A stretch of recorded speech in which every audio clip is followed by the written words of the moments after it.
Oh my God, we are so excited today because we have CFB alumni Matt Yeah. Winkler here with us, who is now up at Umpqua doing some other job that's probably not as much fun as the job he did here. But we're happy to have him back because he is the Stillwater expert, and we've got some questions for him about Stillwater.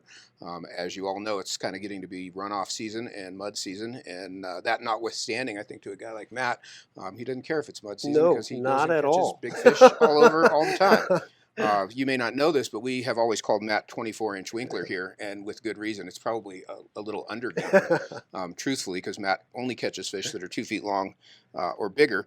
But we're going to drill him a little bit on some Stillwater stuff, and he really has been, for forever, as long as I've known him, the Stillwater guy. So, Matt, what in the springtime? What makes you think Stillwater? What are Stillwater? What do you consider Stillwaters? Kind of talking trout right now. Where do you do it? How do you go about it? So yeah, obviously Stillwater, the name is pretty, Sure. there. It explains what it is. But it could be literally anything. It could be a ditch next to a road. It could be a 5,000 acre water holding reservoir. But in the terms of trout, right, you've got a lot of options. But what I look for basically in a season is ice off. I don't care Okay. when that is. There is no set date, but basically my Stillwater season starts the second I can find open water. Okay. And obviously that has, some stuff to do with elevation and where it's Sure. at. Here in Colorado on the Front Range, right, you can literally start to find ice off in February. Right. Everybody's still thinking it's the dead of winter and there's nothing to do. But on a fairly warm year, when the winter kind of ends a little bit early, Sure. you can start exploring and finding open water in February. And once I find that open water, I fish it as hard as I can. Okay. That Okay. ice off season is definitely the time to be on any body of water. And why do you think that is? What?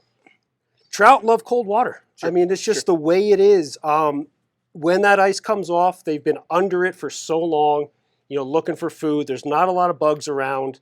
And when the ice does come off, there's still not a lot of bugs around. Sure. But those fish are hungry, and they push in shallow looking for food. So they're within reach. They're within reach. And and the other looking. thing I wanted to say too is I would say 95% of my fishing in Stillwater is not in a boat. Okay. I just want to throw that out there. Everybody, or not everybody, Sure. but when you get into it, you look at a 5,000 acre reservoir and you're like, holy crap, I need some sort of boat to do it. Yep. It's not the case at all. Okay. I almost exclusively fish on foot, and I truly enjoy that style of fishing. So don't think if you're just trying to get into it, you need to have a boat. So what do you, when you get out there, what do you look for? What do you when you approach a lake and you're going to go out and it's ice off? Are you looking for fish? Are you looking for points? Are you Generally structure given spots. So when the lakes, just say the ice is, because obviously you can start fishing it when there's little pockets of open water, but you don't really have any options. You're where the open water is. Say you're there within a couple days, ice is all gone. One thing you want to do is obviously look for structure. Those fish are going to push in shallow. In the spring, the rainbows, cut bows are going to be pushing in first to look for food, then eventually look to spawn. Sure. But again, as far as structure, are you talking shoreline contour kind of thing? Yep.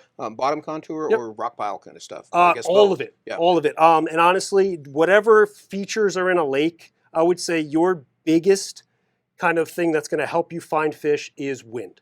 Okay. So whatever direction the wind is going, put the wind into your face. So if you have a lake and there's a super nice main lake point on the north side, super nice main lake point on the south side, if the wind is coming out of the south, pushing onto that point on the north side, fish that point. Because that's pushing the food in. Exactly. Yep. It's pushing, number one, the warm water. It's pushing any little bit of food there is into an area. So concentrate on any wind-blown So spots. sort of thinking of it like a river, that's where the current is. Exactly. That's okay. Exactly. Okay. Yep. The wind is definitely going to create that current effect. So that being said, that's a big part of Stillwater fishing is how do you deal with the wind?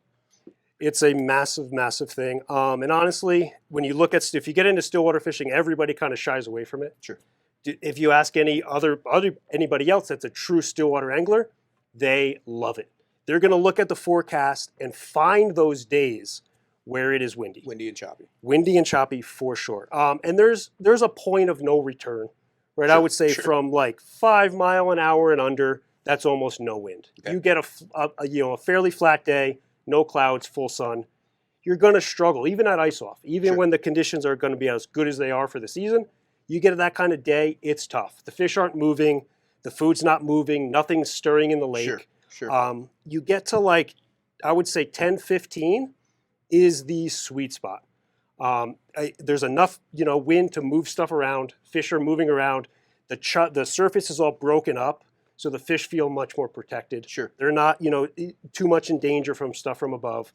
They're moving in much shallower than they would, and they can become very aggressive. You get from 15 up, it gets really, really tough to fish. Sure. But if you can manage it and do it, it can be phenomenal fishing. Now, you're, and I already know the answer to this, but you're not typically fishing very far out. No, very, the very windier it is, parallel to the bank. the closer they are. Sure. Yeah, for sure. When it's really, really windy, and then on top of that, when the wind is hitting the shoreline, you get a lot of mud stirred up, and what basically you end up fishing is pretty off-colored water. Those fish are generally at your rod tip. Sure. If you're stripping back a black leech, you make a 60-footer, which is tough in that much wind, but you strip it all the way back and the fish eats it at your rod tip. Right. They're so close in because that's, it may be only this deep, but you've got all the scuds, leeches, little baby crayfish that are getting kicked out of the rocks, and those fish are just swimming through there, picking everything off. Eating what they find. Yep. Exactly. What, so what patterns in the springtime, what patterns would be your go-tos? So when it comes to patterns, it all depends on the technique. Okay. Can we jump into that a little bit? Let's do first. It. So in just say, any normal day on any body or any reservoir, I usually bring 3 rods, a 6 and 2 7s. And then, obviously not everybody's going to have that many rods, but you got to kind of start somewhere. But if you need them. CFB's got them. But so the first rod, for me, it's a 9-foot 6-weight with a floating line. That's what you're going to do all of your indicator fishing on. Sure. It's kind of a must-have setup. We'll dive into that a little bit more on how you do that. The next one for me is the one I lean on. It is my absolute go-to. It's the way I love to fish Stillwater. It's a 9-foot 7 with a full intermediate. Okay. So that's going to basically get your fly, or not really the fly per se, but the fly line's going to get under that chop. Sure. You make a nice cast. And again, it's a full intermediate. You can run intermediate tips. I like a full intermediate. Okay. So all 100 feet of that fly line sinks at that 1 to 2 inches a second. So you make a nice long cast. It could be really, really windy. That fly line's just going to immediately start to get under that. Sure. So when you're stripping back, it's under that chop. So it's it's not under the chop. Back. If you try to do it with a floating line, you've got just nothing but spaghetti on the surface. Sure. You can get 7 bites in one retrieve and almost never feel any. Yep. With this, it's just night and day. It's so sensitive that if a fish just touches the fly, even in really big wind, Sure, you're a more direct connection. Exactly, 100% direct connection. And then the third one is another 9-foot 7-weight with a heavy sink head, whether it's a 200 or 250 grain. Okay. Just a sink head, not a full sink. And that's for a pretty specific technique of fishing floating flies on the bottom. Okay. How long ahead on? That's a 24-foot head. 24 it could be anywhere from 15 to more, sure. but you just need a good section of it that's going to sink fast. It'll get all the way down. The main rig for what we're going to do with that is fish the bottom. The fly line has to be on the bottom. So you want just something that's going to sink fast. Okay. The slower it sinks, just the longer you'll have to wait. Sure. So if it gets down quick, it'll be on the bottom, then you can start your retrieve. So how do you rig each of these different outfits? So the floating line, off of the fly line, I will just run a 9-foot 0x leader. Okay. It's very, very big. When most people start talking about tippet and stuff in Stillwater, if there's somebody that's not into it, the first thing is they're like, whoa, it's giant. Sure. The tippet and stuff you're going to fish is way, way bigger. It's essentially what you would be fishing for streamers. Okay. Right. So I run a 9-foot 0x leader right to the loop. Just do a loop to loop. And then at the end of that, I generally run for a static indicator rig for lakes. I'll run a tippet ring. Okay. Or a micro swivel. Sure. One of the two. So because this is a 0x leader, you can make this thing last a long time. Sure. You're not really changing the leader out. You're going to run through tippet a lot. Yep. But with that swivel on there, you're good to go. And then off the end of that, I run 0 or 1x fluoro. It's very, very big, even to smaller flies, but that's the tippet I run. If you're fishing a lake where you're not going to catch a giant fish, I'll run 2. Okay. If it's a lake that's got quality fish in it, it's always going to be like 1x Wow. for me. It's fairly large. So off the 9 foot, I'll run 18, 24 inches depending on the first depth, and then I'll tie that first fly, and then I'll just do an inline. I don't do anything fancy generally. Right into the gap of the first fly. Run another 24 inches to the second fly. Okay. And then if you've never been to the lake, you don't know kind of what the depth is you're fishing, a good rule of thumb is, I'm about 6 feet tall from the end of my fly line. I stretch as far as I can reach. That's 6 feet. I'll go another 2 feet, and then that's where I'll put the bobber. I know I'm about 8 feet. About 8 feet. To that first fly, and then that second fly is below that. And then from there, you can adjust. Sure. If you know you're dragging bottom right away, drop the indicator a little bit. If you feel like you're not deep enough, go the other direction. But that's a good rule of thumb. If you keep that bottom fly 9, 8, 7 feet-ish from the indicator, that's a good starting point. What distance from the bottom are you trying to keep that fly? As close as you can. As close as you can get it. Generally. And then the colder the water is, the closer you want to be to the bottom. Okay. Because in the winter months, there's no bugs. Sure, they're not. Those fish are finding everything to eat on the bottom. Okay. So when that ice first comes off, they're still in that look down mode. Sure. Okay. And the water is also extremely cold. Sure. They're very willing to eat. Sure. But they're not going to be ripping to the surface. They're chasing things down. Exactly. They're still going to be very sluggish. They will absolutely eat, but they're looking down and they want stuff. Basically pick stuff off the bottom or close to the bottom. Very close. Yep. Very close. Yep. What flies would you fish on a rig like that? For me, man, it's a chironomid to a balanced leech. Okay.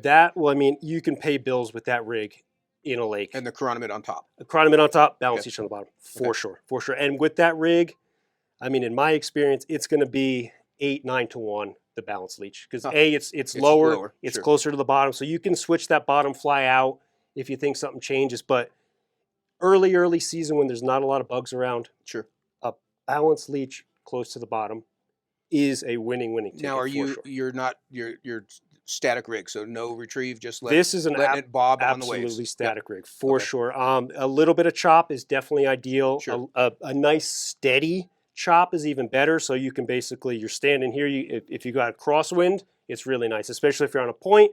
You can quarter it that way, get a drift, and just basically get a drift. Sure. Use the wind as current, and it's going to keep that fly in the strike zone the entire drift. Okay. Yep. Okay. Yep. What now with the intermediate line? Where would you change to that? Where do you employ that? That becomes more of a little bit of a personal preference. A lot of people just like the simplicity of watching a bobber. Sure. This becomes more once you make the jump to these two, the amount of work you're going to put in as an angler more active. Yep. goes way up. This is basically streamer fishing. This is cast retrieve. Basically, as long as you want to fish those rigs, it's cast retrieve, cast retrieve. Now, do you find the streamer stuff is as effective in the spring at ice off as the static rig? I wish it was, but sometimes it's not. I'm not a giant fan of watching the bobber, but man, can it be absolutely deadly. Sure. When that water is really, really cold, sometimes they don't want to chase a fly. So at what point in the season would you switch over to just as the water warms up and the fish are more active? Yes, for sure. But I generally go the other way. I err on the side of this first, and I'll give it, however long I want, 30 minutes, 45, 2 hours. If it's not working, just because it's more fun. Yep. Exactly, because I enjoy it. I'll go longer without an eat. Sure. Doing that versus that, but it's if you got to pay the bills. Exactly. Yep. If I'm fishing with a buddy and he's got this and I got this and he's up 6 on me, right? I'm switching. At some point you just want to catch a fish. Sure. But there are ways that you can employ those two and still get eats, out of those very sluggish cold water fish. So does that, as the season goes on, as you get into summer, you're more streamer fishing? Yeah, for sure. Once that water warms up a touch, absolutely. Those fish become much more active. Okay. Yeah. Okay. Yeah. Tell me about the full sink and your rig on that. So the full sink is very, very simple. Literally, I just use the loop that's on the fly line. This one's absolutely tore up because it just drags the bottom. I take a piece of 15-pound fluoro, one perfection loop, and then the fly goes to the other side. So what you got to really kind of imagine is this is going to be on the bottom, and then I had a fly. So this fly is going to be attached. So this is basically any sort of booby tadpole, Okay. you know, anything, you know, all those flies you fish in Pyramid Lake. It's Buoyant. basically a floating fly. Buoyant streamer. If you threw this in the water on a floating line, it's going to float.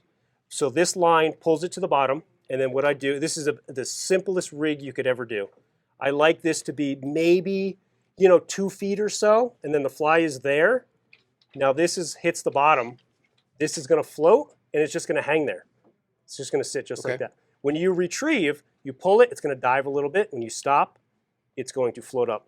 It is the most like undulating, just hanging a trout's face way to fish. The fly is always moving. It's like the opposite of a dry dropper rig. It's absolutely right. Yeah, like the opposite. This of the is your dry rig. fly, but on the bottom, and then this is your nib. Down. It's upside down. So this is just hanging there in the trout's face, and every time you strip, it just dives a little bit. It never leaves his view. And then it floats. And exactly, it's just sitting there in front of his face. And so often with this rig, you'll make a cast, it'll sink, you'll strip it, you'll pause. You always want to pause. That's going to make this fly come back up.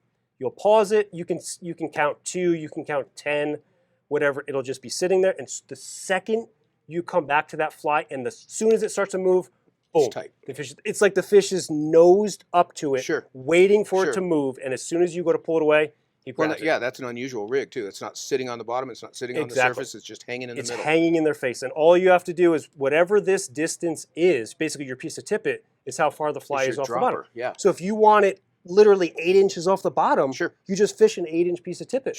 And that fly, you make an 80-foot cast, this fly is going to be 8 inches off the bottom the whole way entire retrieve until you basically pull it out of the water in front of you. Sure. It's so deadly, and it's unbelievably deadly at those ice-off periods. And that the fly you're holding is basically just like a sparkly leech with foam eyes. Yep, exactly. Yeah, that's all it is. Yep, you can tie them however you want. It's just as long as they float. What knot do you use to tie? A non-slip or any sort of loop knot. It goes by many different names, but just definitely tie a loop knot. That's going to make it, when you pull it, it's going to be a little bit of side to side. It's going to make it move definitely more. Okay. Yep. So as your season progresses, you know, as summer comes along, what I know you do a ton of warm water fishing. You're very good at it. Tell us something about that. So as ice off for me is trout until I hit, you know, obviously everywhere in the country seasonal is going to be different. By May comes, I'm done with the spring basically stillwater trout. Okay. Because May is, I mean, you've got so many other species, northern pike, wiper, carp, bass. The spring is so short for those species. So I basically transition, and I'll fish for all of those other species, depending on where I want to go, you know, basically time of year into the spring, into early summer. But I'll fish for all of those fish. Summertime, it gets tough for most fish, right? Like even, you know, the trout stuff is basically done unless you want to fish deep and hang chironomids. You know, the spring bite is way over. But then an awesome thing is once you basically hit the crest of summer, you can repeat everything you did at ice off. You just basically do it in reverse and end on trout again and fish as hard as you can until every body of water around you is frozen. Interesting. What now? Are you fishing the same kind of rigs for the warm water stuff? What's Generally not. Depending on the species, I usually fish, you know, stripping flies, whether it's a clouser, half and half deceiver. Usually it's a full intermediate or an intermediate tip, and just basically kind of streamer fishing, but, you know, with bait fish patterns. Sure.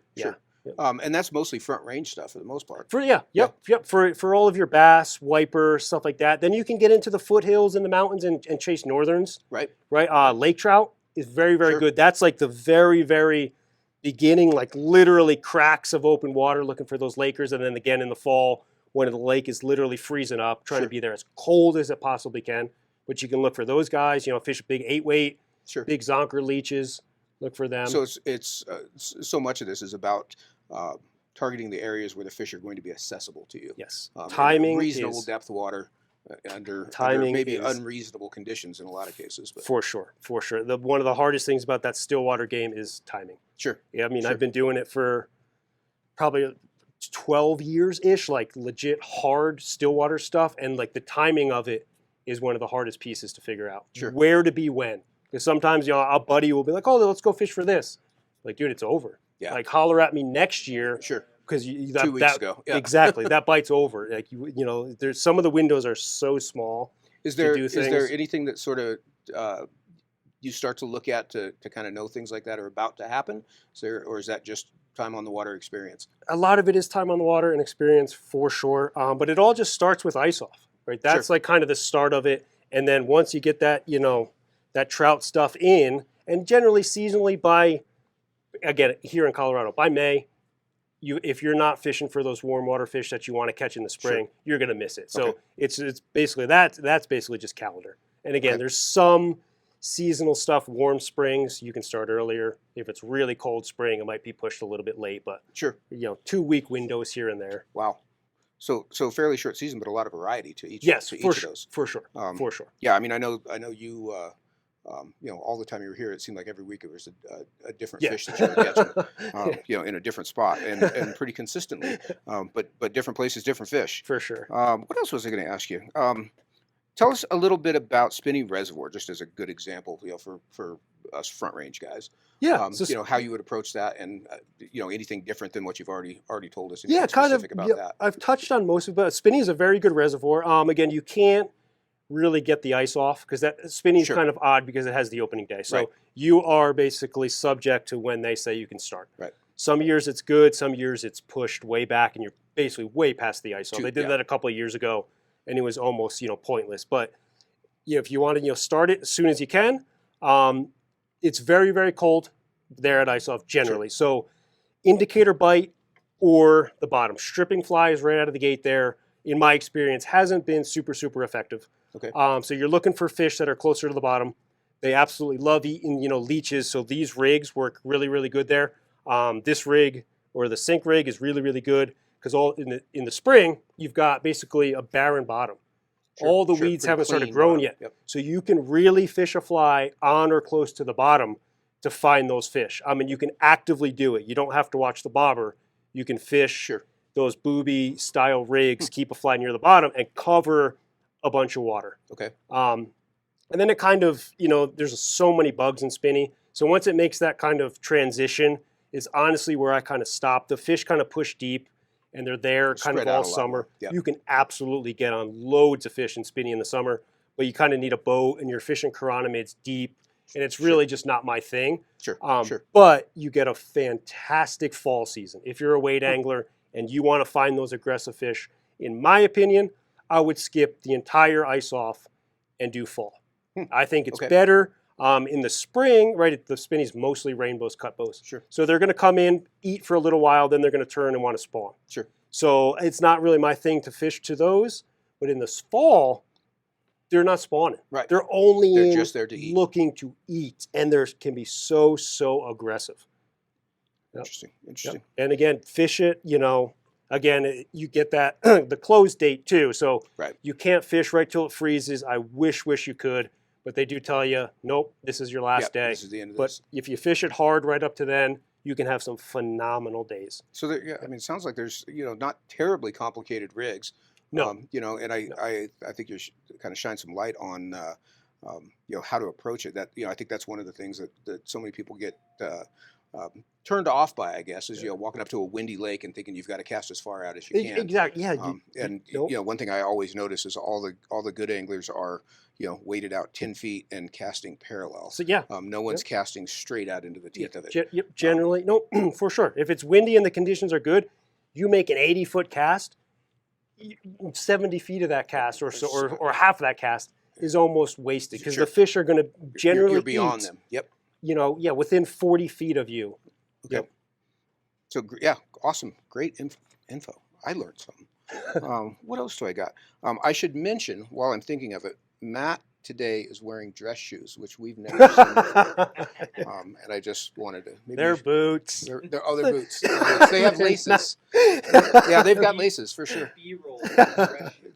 Up close of the dress shoe. There is one thing I wanted to touch on. I don't know. No, please. So the one thing I get asked a lot about this is in the rigging section. The float line is very easy. 9-foot tapered leader. Buy it off the shelf. You're good to go. Just fish a nylon with fluoro tippet. And then this one is also very easy. The sink, it's basically just a piece of tippet. This one I get asked a lot about.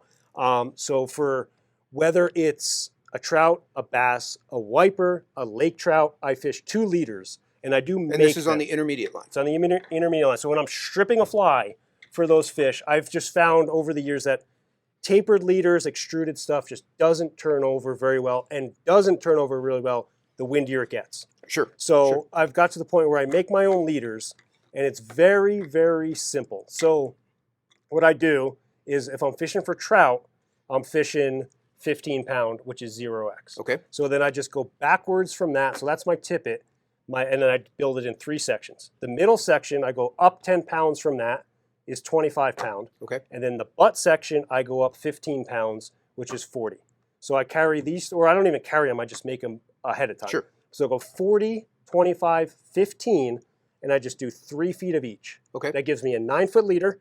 It turns over extremely well in the wind, even on big flies, and it's literally the only leader I ever strip with. And then if I'm gonna make, so this is for trout, when I make the jump to wiper, bass, lake trout, I go to 20 pound for my tippet, 30 in the middle, 40 for the butt. Yep.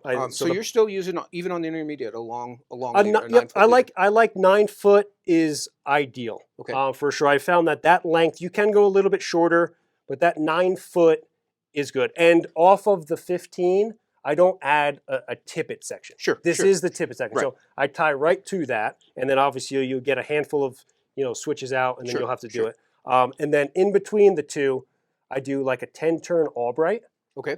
Which is awesome because when you need to put a new piece of tippet on, if you're familiar with an Albright, basically in the 25, all you have to do is fold it back and add a new piece. Sure. You're literally using a half inch. Right. Exactly. It's not a blood knot. You're not chewing up your leader edge. Exactly. So when you can get so many days out of the mid and the butt section, and then you're just running through your tippet stuff. Okay. Yep. Okay. What else you got for us? I don't know. I don't either. I think you answered everything I had. I'm curious about maybe more exact fly selection stuff. Like yeah. Like tell us all your favorite flies. All of them. I bet I can name them. You've designed a lot of good flies. I have. He has. Yes. Yeah. Yes. A couple. Maybe a couple. Yeah. So for the indicator rig, a chironomid and a balanced leech. I'm very partial to the balanced leather leech. Sure. That has caught me hundreds upon hundreds of fish. Black with a chartreuse head, purple. Okay. Those are my go-to. And then above that, a chironomid. The jumbo juju is a great one, and the cut bait chironomid are 2 very good ones. Yep. I like them simple. Sometimes with a white bead, sometimes without.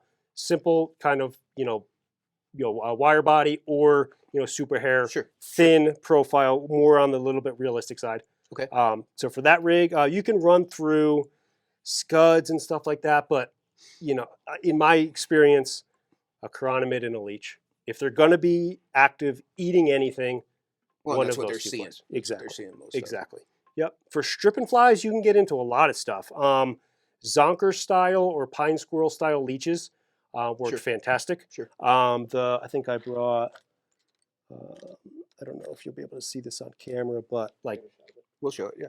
Yeah. So I'll just throw them here. Bars, boo face, your pine squirrel, a simple, hot-headed little bugger, and I thought I had.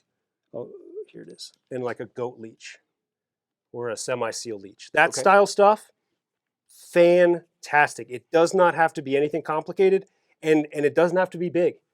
Those are all fairly small flies. They're all fairly small flies. You can catch absolutely giant trout stripping small leeches. Now, what's your retrieve like with these? That's a very good question. So trout absolutely 100% love to eat a fly that's stripped, but they want to eat it on the paws. Sure. And the colder the water is, the more important that pause is. So on that intermediate line, make a nice long cast, give it whatever kind of sink you want, and then it's basically a strip, pause, strip, pause. And then I'll throw in like a triple strip and a pause, or a quad strip and a pause, or go back to one strip and a pause. Vary it up. But yes, the one thing that you have to incorporate is the pause. Lots of pauses. So it's not like streamer fishing in a river where you kind of keep it ripping. Exactly. Other species, northerns, wipers, lake trout, you can get into a constant speed, but trout, God, they want to eat that thing on the pause. It's almost 100% of the time. It's 9 out of 10. Strip, pause, boom. Let them catch it. Exactly. Yep. Exactly. Okay. What about on your booby rig? It's very similar. Very similar. Let that fly line get to the bottom. You know, just make sure it's on the Same bottom. kind of thing. Yep, make a big long cast, and then what I do, Fairly slow strips. Are you dragging? Thinking of dragging, or are you more pops. Okay. You know, because you want Okay. this guy, you know, like he's floating up, so to you swim a want him to little just bit? go like boom, boom, and then float back up. Okay. Boom, boom, quick, erratic. Okay. You know, think like a scud or a damsel. Sure. Like, they're like fast, but they Sure. a lot of stops. Sure. So kind of Sure. think of that. You know, I always when I'm retrieving a fly, I always think in my mind what the fly is doing. Sure. Right. So like I'm point. imagining every time I stop it, I'm imagining like, you know, there's a fish behind it, like get ready for an eat, or like what the fly is doing. So like in this guy, you got to imagine like every time you strip, doom, doom, doom, when you stop, it's going to turn and float. So you want to make sure you give it Sure. at least a good 3 seconds Sure. to float back up and sit there. Sometimes Well, I'll give it. That's a good point. I think, you know, in that kind of fishing, I find that effective too. To think about what you would do if you saw a fish behind the fly. Yes. How you would fish it then. Exactly. Instead of just throwing it out there into the black water and hoping for the best. Exactly. And if you're an hour, 2 hours into the day, and you've basically done the same retrieve all day, Sure. at some point just Change it up. change it up. Change it up, do something different. And sometimes just, you know, even though I say, you know, very slow with a lot of pauses, sometimes just move it faster. Yep. You know, and still throw those pauses in there, but just make that fly move 3 feet, then give it a pause. Sure. You know, make that fish Sure. see it, Cover a little ground. and then make them come to have get to make it. a decision. Exactly. Then give them that pause and let them eat it. Awesome. Yeah. Awesome. Man, I have learned everything that I ever wanted to know about stillwater fishing. I can't think of another thing to ask. Max? My gosh. You know, we've got Matt here. It's just like the old days. It is like We all learned everything. Max is going to shine his shoes for him when we're all done. There you go. There you But go. yeah, that was awesome, man. That was Oh, fantastic. well, you're welcome. Excellent Anytime. work. Thanks for coming, man. Yeah, absolutely. All right. Thanks for watching, you guys. Yeah. This will be up on YouTube. Check it out there. Sweet. Take care.